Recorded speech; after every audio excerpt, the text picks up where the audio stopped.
नमस्कार. आज मी आले आहे शनी शिंगणापूर येथे शनी मंदिरामध्ये. हे माझ्या पाठीमागे दिसत आहे हे शनेश्वराचं मंदिर आहे आणि इथे येऊन मला खूप छान वाटतं आहे. कुंडलीमध्ये शनी म्हटला की बरेचसे लोक घाबरलेले असतात आणि त्यातूनच शनिदेवाची साडेसाती म्हटली की अर्धे लोकांना तीच भीती वाटत असते की बापरे, आता या साडेसातीच्या काळामध्ये मला काय भोगायला लागणार आहे.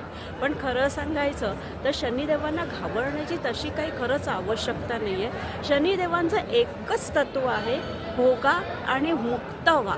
तुम्ही जे काही आपल्या पूर्वजन्मामध्ये किंवा ह्या जन्मामध्ये सुद्धा जे काही आपल्या हातून जाणून बुजून किंवा अजाणतेपणे काही जर चुकीचं कर्म घडलेलं असेल तर ह्या काळामध्ये आपल्याला काही गोष्टी ज्या आहेत त्या बघून शनिदेव मुक्त करून टाकत असतात आणि त्यांचे आशीर्वाद देत असतात. खरं सांगायचं तर शनीच्या कालावधीमध्ये शनी इतकं काही भरभरून सुद्धा देतो ना की अगदी आम्ही बघितलेलं आहे की अगदी रंकाचे राजा झालेले सुद्धा आहेत. कारण शनी ज्या वेळेला देण्यावर येतात ना शनिदेव, त्यावेळेला भरभरून ते देत असतात.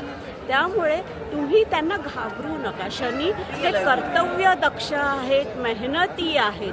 फक्त कठोरपणा एवढाच एक गुणधर्म लक्षामध्ये ठेवू नका शनिदेवांचा. त्याच्याचबरोबर शनी न्यायप्रिय देखील आहेत. त्यांच्या कालावधीमध्ये तुम्ही खूप काही चांगल्या गोष्टी आहेत ह्या तुम्ही करू शकता. शनीचं दान काळं वस्त्र असतं किंवा काळे उडीद आहेत, हे शनीचे दान आहे. शनीला शक्यतो लाल कलर आवडत नाही. शनीला फुलं पण वाहायची असतील तर निळ्या रंगाची फुलं शनिदेवांना अतिशय आवडतात.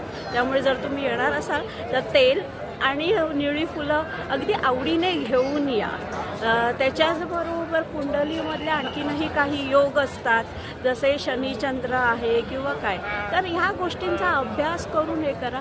शनीचा अतिशय साधा, आता मी शनी मंदिरात आली आहे, एक छोटासा उपाय देखील देते. कारण मी माझ्या प्रत्येक व्हिडिओमध्ये काही ना काहीतरी उपाय देऊन जातच असते.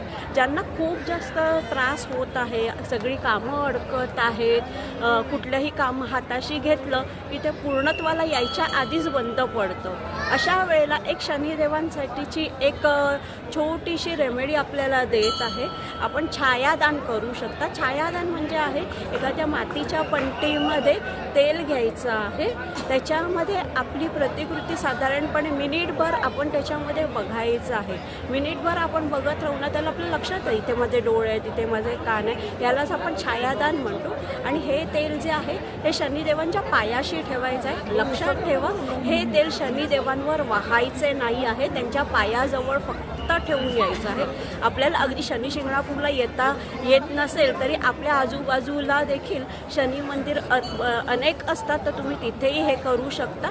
नक्कीच बघा, तुमची कामं व्हायला सुरुवात होईल. धन्यवाद. शुभम भवतु.